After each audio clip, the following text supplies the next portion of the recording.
নরেন্দ্রনাথ মিত্রের লেখা একটি ছোট গল্প আজ আমি পড়ে শোনাব। গল্পটির নাম চাঁদ মিয়া। গল্পটির প্রকাশনার কাল সম্বন্ধে একটু বলি। এই গল্পটি দিগন্ত নামে একটি সাহিত্য পত্রিকার বার্ষিক সংখ্যায় প্রকাশিত হয়েছিল 1946 সালে। তো তখন সম্ভবত বাসে বা ট্রামে সিগারেট খাওয়া আইনত নিষিদ্ধ ছিল না। ট্রামের মধ্যে দাঁড়াবার জায়গা ছিল না। নানা কসরতের পর দুই বন্ধুতে কোনো রকমে ঘেঁষাঘেঁষি করে দাঁড়িয়েছিলাম। আর আমাদের খুব কাছেই আর একজন তরুণ ভদ্রলোক তার সহযাত্রিনীর সঙ্গে দাঁড়িয়ে গল্প করছিলেন এবং সিগারেট টানছিলেন। সমস্ত লেডিস সিটগুলি ভর্তি। অন্যান্য যাত্রীরা মেয়েটিকে আসন ছেড়ে দিয়ে বার কয়েক শিষ্টাচার দেখিয়েছেন, কিন্তু তরুণীটি সহাস্যে ধন্যবাদ জানিয়েছেন, কিছুতেই বসতে রাজি হননি।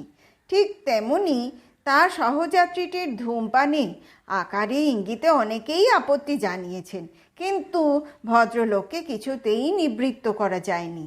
তিনি বেশ সতর্কতার সঙ্গেই কখনো বা গাড়ির মধ্যে কখনো বা বাইরে সিগারেটের ছাই ফেলছিলেন। হঠাৎ মেয়েটির কি একটা কথায় তিনি স্থান কাল ভুলে গিয়ে হো হো করে হেসে উঠলেন, আর সঙ্গে সঙ্গে খানিকটা সিগারেটের ছাই আমার র্যাপারের ওপর দিলেন ছিটিয়ে। রুক্ষ কণ্ঠে প্রায় চেঁচাবার মতো করে বলল, এটা কি হলো? দুজনেই চমকে উঠে আমার দিকে তাকালেন। যুবকটি অপ্রতিভ কণ্ঠে বললেন, সরি। বন্ধু মসিওর রুখে উঠে কি বলতে যাচ্ছিল, কিন্তু মেয়েটি তাকে কিছু বলবারই সুযোগ দিলেন না। তাড়াতাড়ি রুমাল বের করে সিগারেটের ছাইগুলি আমার র্যাপার থেকে ঝেড়ে দিতে দিতে অত্যন্ত লজ্জিত ভঙ্গিতে বললেন, কিছু মনে করবেন না। এরপর কিছু আর মনে করবার জো ছিল না, কিন্তু যুবকটি দেখলাম ততক্ষণে নিজেকে সামলে নিয়েছেন। বেশ সপ্রতিভ ভঙ্গিতে আমার দিকে একটা সিগারেট বাড়িয়ে দিয়ে বললেন, কিছু মনে করবেন না, আপনি বরং তার চেয়ে প্রতিশোধ নিন। মেয়েটির মৃদু কণ্ঠ শোনা গেল, আহ থামো, কি হচ্ছে? ট্রাম থেকে নেমে মসিওর বলল, তুমি একেবারেই ভ্যাবা গঙ্গারাম। লোকটিকে আচ্ছা করে শুনিয়ে দিতে পারলে না যে মশাই, আমার সিগারেটের ছাই গায়ে মেখে আপনার কি কিছু লাভ হবে? আমার কিছু লাভ হবে? আমার সঙ্গে কাঠখোট্টা এক বন্ধুই রয়েছে, অমল কোমল হৃদয় সুন্দরী কোনো বান্ধবী তো নেই।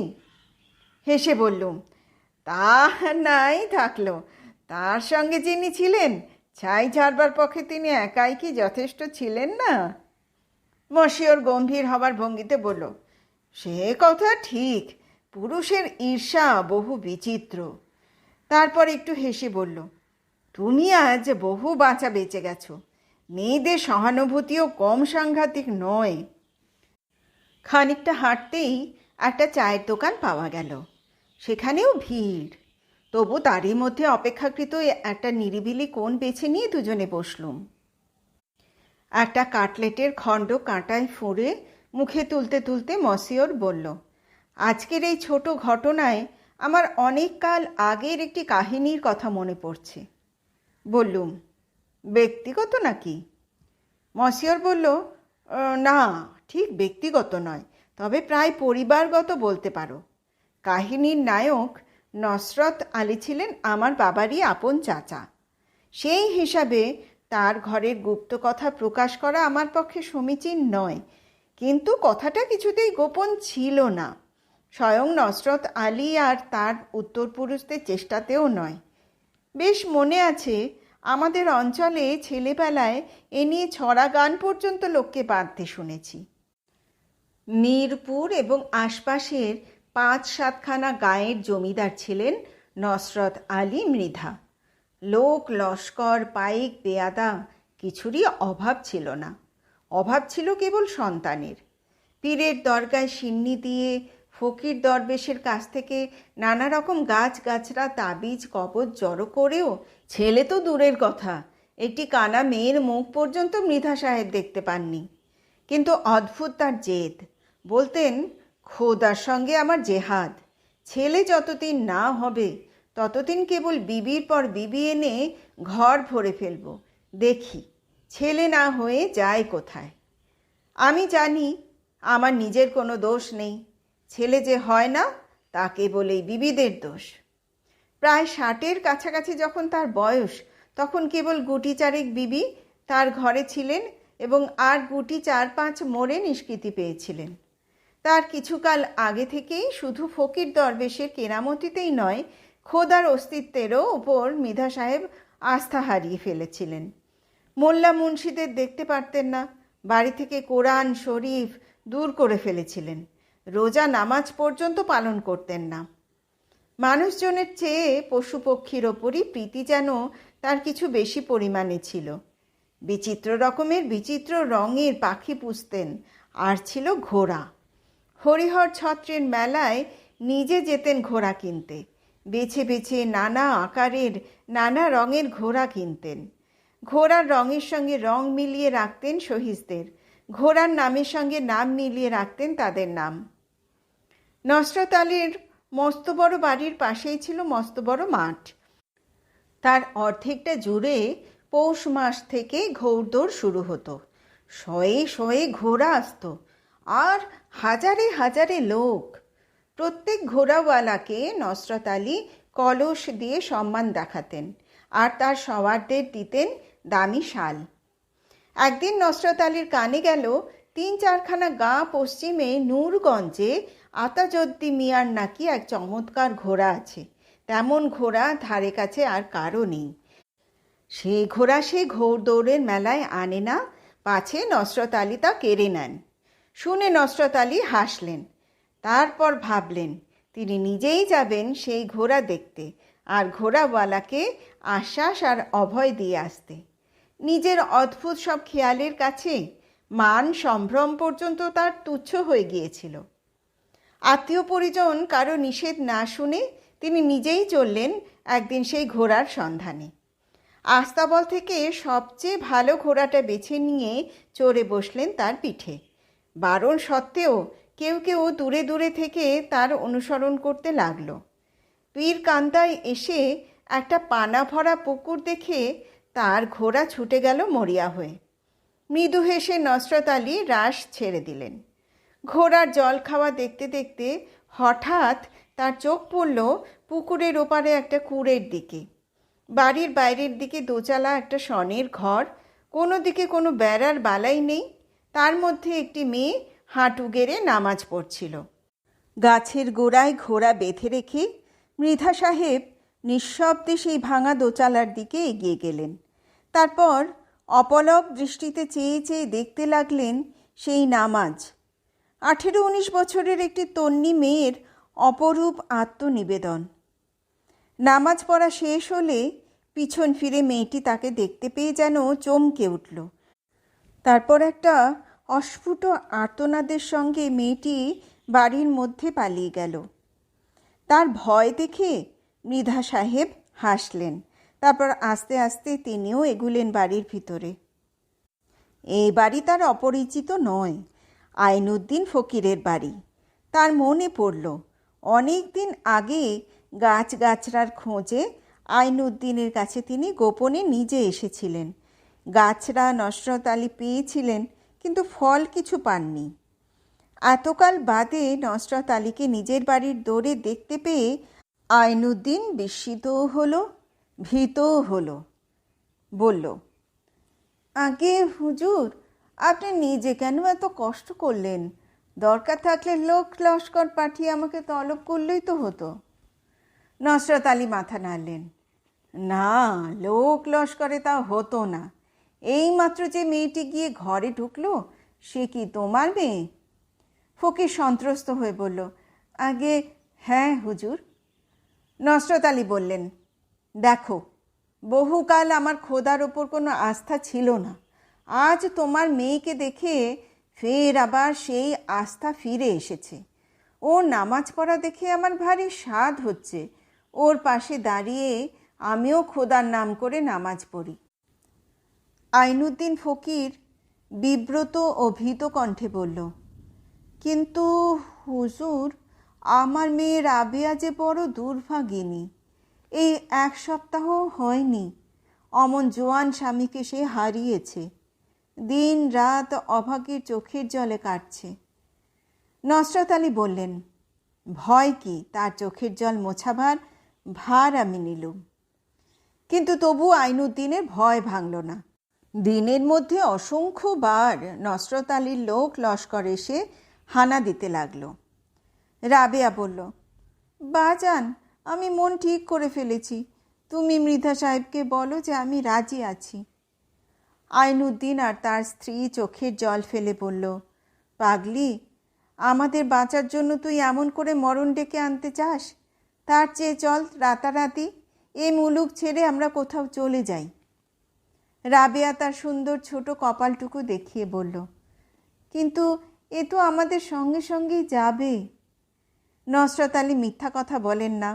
চোখের জল মুছবার জন্য সত্যিই তিনি আপ্রাণ চেষ্টা করলেন। সোনা দানায় রাবেয়ার গা ভরে দিলেন, দাসী বাঁধিতে ভরলেন ঘর, কিন্তু তবু রাবেয়ার মন যেমন শূন্য ছিল তেমনই শূন্য রইল। আড়ালে চোখের জলেরও বিরাম রইল না। অন্যান্য বিবির বেলায় এসব রোগে নসরত আলী শারীরিক শাস্তির ব্যবস্থা করেছেন, কিন্তু রাবেয়াকে দেখার পর আল্লাহর দুনিয়াকে তিনি যেন নতুন চোখে দেখতে শুরু করলেন। একদিন বললেন, রাবেয়া, এতকাল ছেলে ছেলে করে পাগল হয়ে বেরিয়েছি। ভেবেছি স্বামীর কোলে ছেলে ধরে দিতে না পারলে স্ত্রীর রূপ বৃথা, তার যৌবন বৃথা, তার মেয়ে জন্মটাই অর্থহীন। কিন্তু তোমাকে দেখে আমার সে ভুল এতদিনে ভেঙেছে। শুধু তুমিই যথেষ্ট। তুমি যে আছো এই সবচেয়ে বড় লাভ। পুত্র লাভ এর কাছে তুচ্ছাতি তুচ্ছ। তোমার কাছে আলাদা করে আমি কিছু চাই না। ছেলে নয়, মেয়ে নয়, আমি কেবল তোমাকেই চাই। রাবেয়াকে নীরব দেখে বললেন, জানি চাইলেই তো পাওয়া যায় না। এই জিনিস জোর জবরদস্তিতে হওয়ার নয়, এর জন্য অপেক্ষা করে থাকতে হয়। কিন্তু অপেক্ষা করবার মতো সময় আমার হাতে যে খুব বেশি নেই। নসরত আলীর কথা শুনে রাবেয়ার চোখে আবার জলের ধারা নামত। নসরত আলী ক্ষুণ্ণ মনে ভাবতেন, দেহে এমন রূপ, কণ্ঠে এমন মাধুর্য, স্পর্শে এমন আবিষ্টতা, কিন্তু চোখের জল ছাড়া কি আর কোনো ভাষা রাবেয়ার জানা নেই? অমন কাজল কালো দুই চোখ কি চিরকাল কেবল জলে ভরে থাকবে? হাইকোর্টে কি একটা বাটোয়ারার মামলায় হেরে নসরত আলী সেদিন কিঞ্চিত মনক্ষুণ্ণ হয়ে বসেছিলেন। সেজ বিবি মেহেরজান এসে চটুল ভঙ্গিতে বলল, সুখবর এনেছি, কি পুরস্কার দেবে বলো? নসরত আলী ভ্রু কুঁচকে তার দিকে তাকালেন। মেহেরজান একটুও ভয় পেল না, তেমনি সহাস্যে বলল, তোমার ছোট বিবির মন বেহেশত থেকে একেবারে ধুলামাটির দুনিয়ায় নেমে এসেছে। দরিয়ার সবার চাঁদ মিয়াকে দরিয়া একটা ছাট দিয়ে ফেলে দিয়েছিল। ছোট বিবি জানলা দিয়ে দেখতে পেয়ে আহা করে উঠেছেন। তারপর চাঁদ মিয়ার হাঁটু ছড়ে আর মুচকে গেছে শুনে ছোট বিবি নিজেও হাতে তার জন্য চুন হলুদ গরম করে পাঠিয়েছেন। নসরত আলী বললেন, কেবল এই? এও তো সেই দয়ার কথা, সেই পুরনো চোখের জলের কথা। বলি, রাবেয়াকে কেউ হাসাতে পেরেছে? মেহেরজান বলল, কেন পারবে না? চাঁদ মিয়া তোমার রাবেয়াকে হাসিয়েছেও। দানা পানি নিয়ে ঘোড়াকে যখন চাঁদ মিয়া কেবল সাদাসাতি করছিল আর তোমার সাধের দরিয়া বারবার মান করে মুখ সরিয়ে নিচ্ছিল, আমি স্পষ্ট দেখেছি ছোট বিবিও মুখ মুচকে মুচকে হাসছে।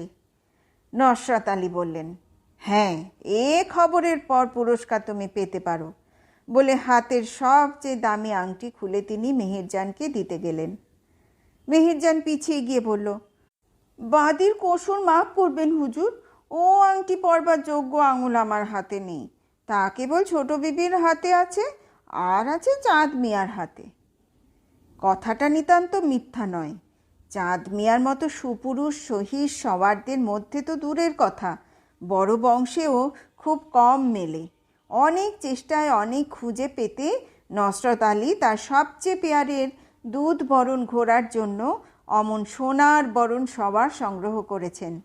অমন সুন্দর ঘোড়ার উপর যদি কালো কুশ্রী যেমন তেমন একটা সওয়ার উঠে বসত, তাহলে কি মান থাকতো নসরত আলীর, না তার রুচিরই প্রশংসা করতো লোকে? দৌড়ের সময় মাঠের হাজার হাজার লোক যে দিশেহারা হয়ে ভাবে ঘোড়া দেখবে না তার উপরের সওয়ারকে দেখবে, এ তো নসরত আলীরই কৃতিত্ব, তারই গর্বের বস্তু। তবু ভালো যে তার বাড়ির একটা জিনিস অন্তত রাবেয়ার চোখে ভালো লেগেছে। হীরা নয়, জহরত নয়, হরিণ নয়, ময়ূর নয়, রাবেয়ার ভালো লেগেছে নসরত আলীর সবচেয়ে পেয়ারের আর সবচেয়ে খুবসুরত সওয়ার চাঁদ মিয়াকে। অতএব এ তো সুখবরই। তবু মেহেরজানের কথার ধাঁচে কোথায় যেন নসরত আলীর একটু বিঁধল। সেটা মেহেরজানের জিভেরই দোষ। এতকাল তো তাকে তিনি দেখে এসেছেন, মেহেরজানের জিভ যেমন বাঁকা তেমনি ছুঁচালো। একসময় চাঁদ মিয়াকে তিনি নিজের কামরায় ডাকিয়ে আনলেন। তুমি নাকি ঘোড়া থেকে পড়ে গিয়েছিলে? চাঁদ মিয়া লজ্জিত হয়ে মুখ নিচু করে রইল। নসরত আলী সহাস্যে সস্নেহে বললেন, ব্যাপার কি হে মিয়া, তোমার এত পেয়ারের দরিয়া, সেই তোমাকে পিঠ থেকে পায়ের নিচে ফেলে দিল? চাঁদ মিয়া অপ্রতিভভাবে একটু হাসল। আগে হুজুর, ওরা রঙ্গ দেখবার জন্য অমন মাঝে মাঝে করে। রঙ্গ দেখবার জন্য? আগে হ্যাঁ, ফেলে দিয়ে আমার দিকে এমন করে তাকাচ্ছিল যে মনে হচ্ছিল ওর চোখ ফেটে জল আসছে। নসরত আলী চমকে উঠে বললেন, কার কার চোখ ফেটে জল আসছিল? চাঁদ মিয়া তেমনি বিনীত কণ্ঠে বলল, আগে হুজুর, দরিয়ার। ও দরিয়ার, যাকগে, 3 দিন বাদে আবার ঘৌড়দৌড়ের বন্দোবস্ত করছি। তুমি কি পারবে, না দরিয়ার রঙ্গ আর চোখের জলের লোভে পিঠ থেকে আবারও আছড়ে পড়বে? আগে না হুজুর, তাহলে কি আর মান থাকে? হ্যাঁ, মানের কথা মনে থাকে যেন। তা মনে থাকবে চাঁদ মিয়ার। রাবেয়ার দিকে তাকাতে গিয়ে ঘোড়া থেকে পড়ে তার লজ্জার সীমা ছিল না। রাবেয়া অবশ্য করুণ ছলছল চোখে অনেকক্ষণ তার দিকে তাকিয়েছিল। নিজের হাতে দাবাই তৈরি করে পাঠিয়েছিল, কিন্তু অমন হাত থেকে কি কেবল দাবাই নিতে ইচ্ছা হয়? অমন চোখে কি কেবল দয়া দেখতে ভালো লাগে? নির্দিষ্ট দিনে ঘৌড়দৌড়ের আয়োজন পূর্ণ হলো। ঘোড়া আর মানুষে পূর্ণ হয়ে গেল মাঠ। নসরত আলীর প্রাসাদের জানালায় বিবিরা এসে দাঁড়ালেন। কুটুম্ব স্বজনরা উঠল ছাদে। সমস্ত মাঠ কল্লোলে কোলাহলে ভরে গেল। উৎসুক দর্শকদের ভারে আশেপাশের গাছগুলি কেবলই দোল খেতে লাগলো। পাল্লার প্রান্ত থেকে কাতারে কাতারে ঘোড়া ছুটল। নসরত আলী একসময় এসে রাবেয়ার পাশে দাঁড়ালেন। আস্তে আস্তে বললেন, ঘোড়দৌড় তোমার ভালো লাগছে? রাবেয়া মাথা নাড়ল। নসরত আলী বললেন, সাদা ঘোড়ার পিঠে চাঁদ মিয়াকে বেশ মানিয়েছে না? রাবেয়া স্বামীর মুখের দিকে তাকালো, তারপর মৃদু একটু হেসে বলল, মানাবে না? মানাবার জন্যই তো তুমি এমন করেছ। অমন খুবসুরত সবারকে তুলে দিয়েছ, অমন চমৎকার খুবসুরত ঘোড়ায়। একসঙ্গে রাবেয়ার এত কথা, এত মিষ্টি কথা যেন কোনো দিন নসরত আলী শোনেননি। প্রসন্ন হাস্যে বললেন, জুড়ি মিলাবার আমার হাত আছে বলো? রাবেয়া আবার তার বড় বড় স্নিগ্ধ প্রশান্ত চোখ দুটি তুলে স্বামীর দিকে তাকালো, বলল, তা তো আছেই। জবাব দিতে গিয়ে হঠাৎ পাশের দেওয়াল আয়নায় চোখ পড়ল নসরত আলীর। দেখলেন দুটি বিস্মিত বিষণ্ণ চোখ মেলে রাবেয়াও সেই আয়নার দিকেই তাকিয়েছে। স্বামীর সঙ্গে চোখাচোখি হতেই রাবেয়া তাড়াতাড়ি চোখ ফিরিয়ে নিয়ে মাঠের দিকে তাকালো। আর চোখে নসরত আলী দেখলেন ঠিক সেই মুহূর্তে সমস্ত ঘোড়াগুলিকে পিছনে ফেলে চাঁদ মিয়ার ঘোড়া বিদ্যুতের মতো পাল্লার আরেক প্রান্তে মিলিয়ে গেল। সেদিক থেকে চোখ ফিরিয়ে এনে নসরত আলী আবার নিজের প্রতিবিম্বের দিকে তাকালেন অন্যদিকে মুখ ঘোরানো রাবেয়ার দিকে।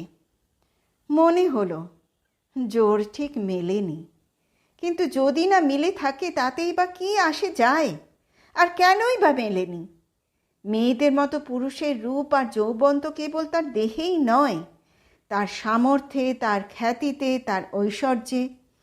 তা তো নসরত আলীর এখনও আছে, কিন্তু আশ্চর্য, তার সম্পদ রাবেয়ার চোখ ঝলসে দেয়নি। রাবেয়ার চোখকে মুগ্ধ করেছে তারই একজন দিনাতিদিন অনুচরের দেহ সৌষ্ঠব।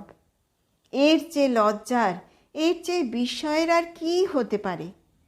নসরত আলীর মনে পড়ল তিনিও রাবেয়ার দেহ লাবণ্য দেখেই মুগ্ধ হয়েছিলেন। গুণ নয়, বংশ নয়, শুধু রূপ। কিন্তু নসরত আলী মুগ্ধ হয়েছিলেন বলে কি রাবেয়াও তাই হবে? অমন সুন্দর বিস্ময়কর দুটি চোখ কি কেবল পুরুষের স্থূল দেহ সৌষ্ঠবেই আটকে থাকবে? আরও গূঢ়, আরও বিস্ময়কর কিছু আবিষ্কার করতে পারবে না? তুমুল কলধ্বনিতে নসরত আলীর চমক ভাঙল। চাঁদ মিয়া জিতেছে, চাঁদ মিয়া জিতেছে। নসরত আলী অদ্ভুত একটু হাসলেন। তারই ঘোড়া, তারই সবার, তবু জিত চাঁদ মিয়ারই। নসরত আলীর নামগন্ধ কোথাও নেই। নসরত আলী বললেন, শুনেছ, চাঁদ মিয়া জিতেছে, খুশি হয়েছ তো? রাবেয়া বলল, কেন কেন হব না, তুমি হওনি? নিশ্চয়ই। নসরত আলী রাবেয়ার প্রসন্ন মুখের দিকে তাকালেন, তারপর হাতের সেই দামি আংটিটি খুলে বললেন, এই নাও। রাবেয়া বিস্মিত হয়ে বলল, ও কি, আবার আংটি কেন? নসরত আলী বললেন, ভারী খুশি হয়েছি, কেননা তোমাকে এতখানি খুশি হতে আর দেখিনি। রাবেয়া মৃদু হেসে বলল, তাই নাকি? কিন্তু বকশিসটা আমাকে কেন? নসরত আলী বললেন, তবে কাকে? চাঁদ মিয়াকে? তার জন্য ভেবো না, তাকে অন্য জিনিস দেব, আংটিটা তুমিই পরো। পরদিন থেকে চাঁদ মিয়াকে কোথাও দেখা গেল না। দরিয়ার জন্য অন্য সহিস নিযুক্ত হলো। সমস্ত বাড়িটা নিঃশব্দ ইঙ্গিতে আর আশঙ্কায় থমথম করতে লাগলো। একটু ইতস্তত করে রাবেয়া বলল, কেউ কেউ বলছে চাঁদ মিয়া আর পৃথিবীতে নেই। নসরত আলী নিষ্ঠুর ভঙ্গিতে হাসলেন, কিন্তু তোমার হৃদয় কি বলছে, আর তোমার খোদা? রাবেয়ার ঠোঁট দুটি একটু কেঁপে উঠল, কিন্তু কোনো কথা বেরোলো না। এক ঘুমের পর জেগে উঠে নসরত আলী দেখলেন রাবেয়া তখনও শোয়নি। পশ্চিম দিকে মুখ করে নিশ্চলভাবে হাঁটু গেড়ে বসে আছে, যেন শ্বেত পাথরে খোদা এক মূর্তি। রাবেয়ার এই মূর্তি, এই ভঙ্গি দেখেই নসরত আলী একদিন মুগ্ধ হয়েছিলেন, কিন্তু আজ তার চোখ তৃপ্ত হলো না। জ্বলতে লাগলো বুক। মনে হলো ও মূর্তি একান্ত পাথরেরই, ওর মধ্যে প্রাণ নেই। তিনি ডাকলেন, রাবেয়া। 2-3 ডাকের পর রাবেয়ার চমক ভাঙল, ফিরে তাকালো স্বামীর দিকে। নসরত আলী বললেন, খোদাকে যতক্ষণ ধরে ডাকছ, তার 4 আনি সময়ও যদি আমাকে ডাকতে, আমি তোমার মনের আশা মিটাতে পারতুম। চাঁদ মিয়া পৃথিবীতেই আছে, দেখবে তাকে? রাবেয়া মাথা নেড়ে আস্তে আস্তে বলল, না, আমি তাকে দেখতে চাই নে। নসরত আলী বললেন, না, চলো, তোমার একবার দেখে আসা ভালো। হাত ধরে নসরত আলী তাকে টেনে তুললেন। সমস্ত বাড়িটা নিস্তব্ধ। খোপে খোপে মানুষ ঘুমোচ্ছে, খাঁচায় খাঁচায় পাখি। নসরত আলী রাবেয়াকে নিয়ে একটা অন্ধকার সংকীর্ণ প্রকোষ্ঠে এসে থামলেন। ঘুরে ঘুরে একটা সরু সিঁড়ি মাটির নিচে নেমে গিয়েছে। সিঁড়ির শেষে আরও ছোট, আরও সংকীর্ণ একটি ঘর। নসরত আলী একটা মোম জেলে রাবেয়ার হাতে দিয়ে বললেন, ধরো। তারপর চাবি বার করে বন্ধ তালা খুলে দরজার পাল্লা ঠেলে দিয়ে বললেন, দেখো। মোমের ম্লান মৃদু আলো ঘরের ভিতর গিয়ে পড়ল। রাবেয়া একবার সেদিকে তাকিয়ে আঁতকে উঠে স্বামীকে জড়িয়ে ধরল। না না, আমি দেখতে চাই নে। চাঁদ মিয়ার সর্বাঙ্গ, বিশেষ করে সমস্ত মুখ, নির্মম চাবুকের দাগে ছিঁড়ে ফেটে গিয়েছে। ক্ষতের মুখে রক্ত কালো হয়ে জমে রয়েছে। স্ফীত মুখখানা এমন বিকৃত আর কুশ্রী দেখাচ্ছে যে মানুষের মুখ বলে চিনবার জো নেই। চোখের ভ্রু এবং পাতার উপরেও চাবুকের ঘা পড়েছিল। রাবেয়ার ক্ষীণ আর্তনাদে প্রাণপণ শক্তিতে চোখের পাতা চাঁদ মিয়া টেনে তুলতে চেষ্টা করল। তারপর স্বামীর সঙ্গে আশ্লিষ্ট ভীত শঙ্কিত রাবেয়ার দিকে তাকিয়ে মনে হলো চাঁদ মিয়া যেন হাসল। রাবেয়া তাড়াতাড়ি চোখ ফিরিয়ে নিল। তারপর কাতর মিনতিতে বলল, আমাকে নিয়ে চলো। সঙ্গে সঙ্গে নসরত আলী তার ক্ষীণ কম্পিত দেহ দুহাতে তুলে নিলেন। মুখে তার অদ্ভুত আত্মপ্রসাদের হাসি। শুধু চাঁদ মিয়া নয়, খোদার সমস্ত দুনিয়াটাকে যদি তিনি এমনি চাবুকের ঘায়ে বিকৃত করে দিতে পারতেন। ঘরে এসে সযত্নে রাবেয়াকে বিছানায় শুইয়ে দিলেন। রাবেয়া আস্তে আস্তে বলল, কেন এমন করলে? কি করেছিল ও? নসরত আলী বললেন, বিশেষ কিছু করেনি। ঘোড়দৌড়ের মাঠ থেকে জিতে এসে গভীর রাত্রে ঘুমন্ত ঘোড়াকে আস্তে আস্তে রাবেয়া রাবেয়া বলে ডাকছিল। রাবেয়া আর কোনো কথা না বলে পাশ ফিরল। সঙ্গে সঙ্গে নসরত আলী তার মুখের উপর ঝুঁকে পড়লেন। কথাটা শুনে রাবেয়ার মুখের রং কী রকম বদলায় হয়তো নসরত আলীর দেখবার লোভ হয়েছিল, কিন্তু তীক্ষ্ণ কুটিল দৃষ্টির সামনে অত্যন্ত বিবর্ণ নিষ্প্রহ রক্তহীন একখানি মুখাবয়ব মৃতবৎ স্থির হয়ে রইল। নসরত আলী যেন খানিকটা তৃপ্তি পেলেন। তারপর পরম ঔদার্যের সুরে বললেন, এই রইল সেই ঘরের চাবি। এরপর এখন তাকে তুমি যা খুশি তাই করতে পারো। দুঃসহ আতঙ্কে রাবেয়া আর একবার শিহরে উঠল। না না না। তার সেই শিহরিত কোমল বাহুখানির ওপর আস্তে আস্তে নিজের দীর্ঘ প্রশস্ত হাতখানি রাখলেন নসরত আলী। সমস্ত সত্তা দিয়ে রাবেয়ার সেই শিহরণ তিনি যেন অনুভব করবেন। সমস্ত অনুভূতির মধ্যে সেই শিহরণটুকুকে তিনি যেন চিরকালের জন্য সঞ্চয় করে রাখবেন। খানিকক্ষণের মধ্যে গভীর ক্লান্তিতে নসরত আলী ঘুমিয়ে পড়লেন। কিন্তু রাবেয়ার চোখে ঘুম নেই। তার চোখের সামনে সেই বিকৃত ক্ষতলাঞ্ছিত মুখ অনুক্ষণ ভেসে রয়েছে। দেখে দেখে রাবেয়ার মনে হলো সে মুখ বিভৎস নয়, অত্যন্ত করুণ, অত্যন্ত অসহায়। এক অস্ফুট চাপা আর্তনাদ সেই মাটির নিচের গহ্বর থেকে রাবেয়ার কানে যেন বারবার ভেসে আসতে লাগলো। রাবেয়া আস্তে আস্তে বিছানার ওপর উঠে বসল। ঘরের কোণে একটা মোমদানিতে একটা মোম জ্বলে জ্বলে প্রায় শেষ হয়ে এসেছিল। রাবেয়া আর একটা নতুন মোম জ্বালল। তক্তপোষের নিচে তার বাবার দেওয়া বড় একটা ঝাঁপিতে অনেক গাছড়া আর নানা রকমের ওষুধের তেল করা রয়েছে। ফকির বলে দিয়েছে এগুলি তাকে সব রকম বিপদ আপদ অসুখ বিসুখ থেকে রক্ষা করবে। ঝাঁপিটা বার করে কি একটু চিন্তা করল রাবেয়া।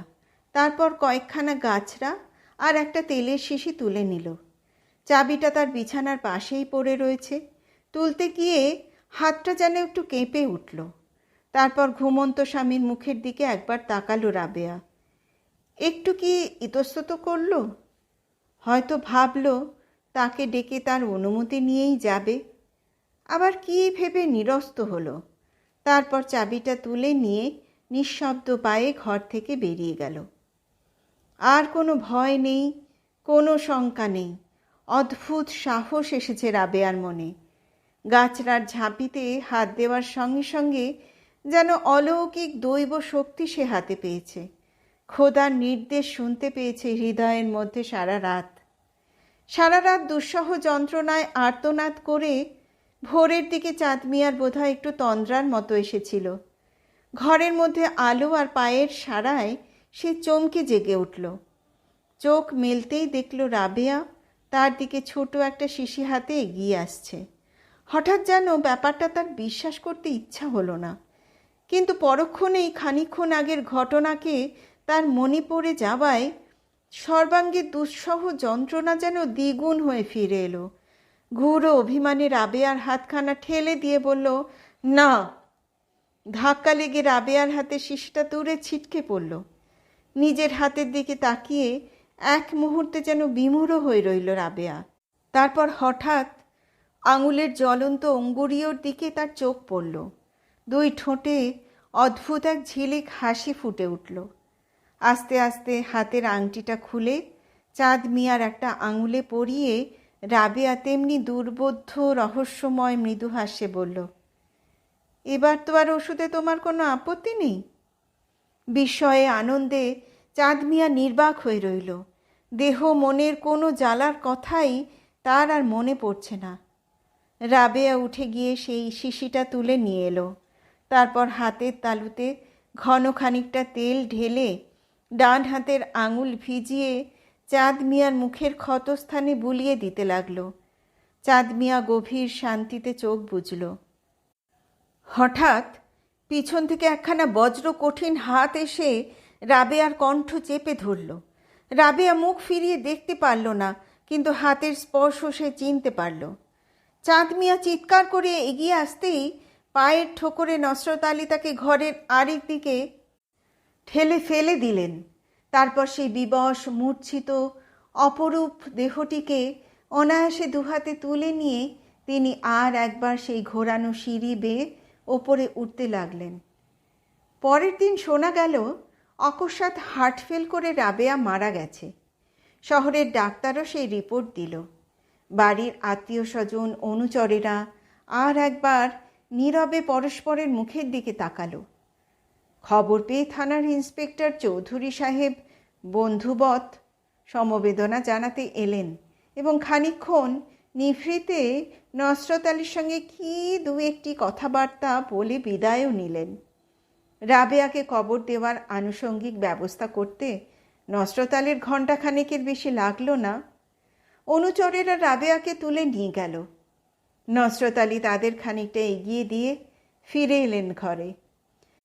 চার বিবির কেউ তার কাছে আসতে সাহস পেল না। শূন্য ঘরের মধ্যে হঠাৎ এক দুঃসহ বেদনায় নসরত আলীর বুকের মধ্যে মোচড় দিয়ে উঠল। চোখ ফেটে আসতে চাইল কান্না, কিন্তু নিজেকে নসরত আলী অনেক কষ্টে সংবরণ করলেন। কান্না ছাড়া তার আরও এক কাজ এখনো বাকি আছে। যে কুকুর তার রাবেয়াকে অসুচি স্পর্শে কলঙ্কিত করেছে তার চরম শাস্তি বাকি আছে এখনো।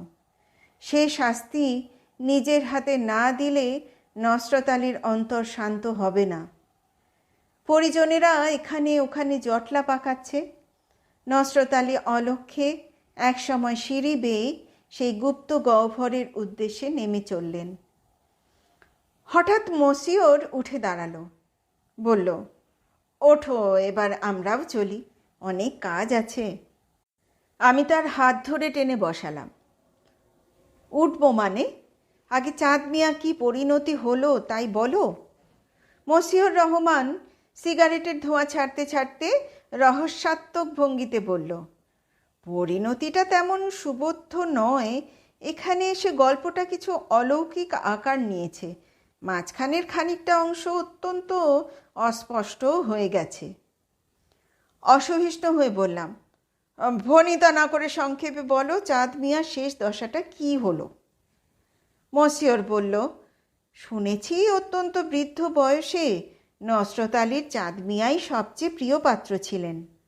চাঁদ মিয়া হাত ধরে তাকে রাবেয়ার কবরভূমিতে নিয়ে যেত, তার সঙ্গে সঙ্গে থাকতো, আবার রোজ সন্ধ্যায় ফিরিয়ে নিয়ে আসতো বাড়িতে। শেষের দিকে দুজনের মধ্যে প্রভুভৃত্যের সম্পর্ক উঠে গিয়ে গভীর সৌহার্দ্যের সৃষ্টি হয়েছিল। বললুম, হঠাৎ এরকম অভিনব কুটুম্বিতার কারণ? মসিওর হেসে বলল, যারা আইনুদ্দিন ফকিরের কেরামতিতে বিশ্বাস করত তারা বলতো ফকিরের গাছড়ার গুণ। যেসব গাছড়া রাবেয়া চাঁদ মিয়ার ঘরে ফেলে এসেছিল তা হাতে পেয়ে চাঁদ মিয়া অসীম দৈব বলে বলিয়ান হয়েছিল। নসরত আলীর জিঘাংসা তাকে স্পর্শ করতে পারেনি। বললুম, আর যারা ফকিরের কেরামতিতে বিশ্বাস করে না? মসিয়র বলল, তারা আমার টিকায় বিশ্বাস করবে? তোমার টিকাই তো শুনতে চাচ্ছি, মসিয়র বলল।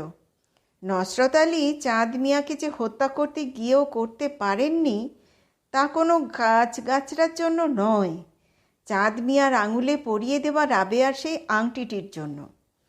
তার হাতে আংটিটি দেখে নসরত আলী প্রথমে জ্বলে উঠেছিলেন। বজ্র মুষ্টিতে সেই আংটি শুদ্ধ হাত তার চেপে ধরেছিলেন। এটা তাকে উদ্ধার করতেই হবে, এটা রাবেয়ার স্মৃতিচিহ্ন। কিন্তু ছিনিয়ে নিতে গিয়ে সঙ্গে সঙ্গে তার মনে হয়েছিল শেষ চিহ্ন হলেও রাবেয়া তো তার হাতে সেটা দিয়ে যায়নি, দিয়ে গেছে তারই এই বিভৎস শ্রীহীন অনুচরটির হাতে। কথাটা মনে হওয়ার সঙ্গে সঙ্গে চাঁদ মিয়ার মুখের দিকে নসরত আলী তাকিয়েছিলেন। ক্ষতস্থানের মুখে মুখে রাবেয়ার দেওয়া সেই মলম শুকিয়ে লেগে রয়েছে, রাবেয়ার আঙুলের শেষ স্পর্শ। সেই দিকে চেয়ে চেয়ে নসরত আলীর বোধহয় মনে হয়েছিল রাবেয়ার অঙ্গুরিটির মতো তার আঙুলের স্পর্শগুলি স্মৃতি হিসাবে আরও মূল্যবান। সেগুলি রাখতে হয়, কেননা এক হিসাবে সেই রাবেয়ার জীবন্ত স্মৃতিচিহ্ন। হেসে বললাম, ফকিরের চেয়ে তোমার কেরামতি কম কঠিন নয় মশিয়র। কিন্তু নসরত আলীকে চাঁদ মিয়া ক্ষমা করল কি করে? মসিয়র কোনো জবাব না দিয়ে এক মুখ ধোঁয়া ছাড়ল।